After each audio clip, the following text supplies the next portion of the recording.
Nous sommes en 1956, l'Argentine est en difficulté de paiement. La France propose d'accueillir à Paris une réunion entre les autorités du pays et ses créanciers publics. Le Club de Paris est né. Depuis plus de 60 ans, ce groupe informel de créanciers est incontournable pour résoudre les crises de dette souveraine aux côtés du FMI et de la Banque mondiale. Retour sur 3 moments clés du Club de Paris au cours des 2 dernières décennies. L'initiative Pays pauvres très endettés. Dans les années 1990, une crise de la dette de très grande ampleur éclate dans les pays les plus pauvres et les plus fragiles. Les principaux créanciers de l'époque mettent en place l'initiative Pays pauvres très endettés, dite PPTE.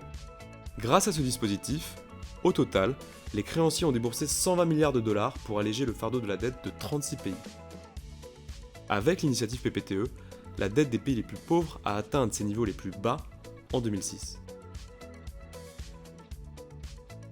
Les nouveaux créanciers. Mais cette accalmie n'a pas duré. 15 ans plus tard, fin 2021, la dette des pays les plus pauvres a triplé pour atteindre 372 milliards de dollars. Ils se sont réendettés auprès de créanciers à la fois nouveaux et plus nombreux. La Chine est ainsi devenue le premier créancier public en Afrique subsaharienne.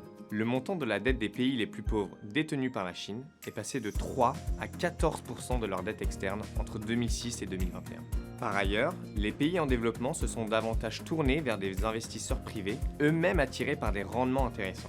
L'endettement de ces pays auprès des acteurs privés a été multiplié par 10 entre 2006 et 2021 pour atteindre 21% de l'encours total de leur dette externe. Mais cette diversité de créanciers pose un enjeu de coordination.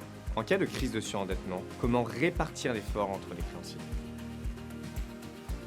Le cadre commun.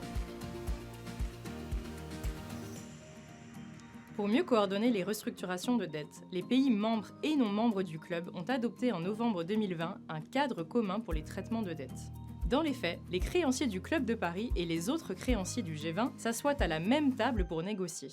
4 pays ont demandé à bénéficier d'un traitement de leurs dettes dans ce cadre: le Tchad, l'Éthiopie, la Zambie et le Ghana. Et la conclusion d'un accord avec le Tchad en janvier 2023 représente une avancée majeure. Dans une dernière vidéo, on vous détaillera les étapes d'une restructuration de la dette. À très vite!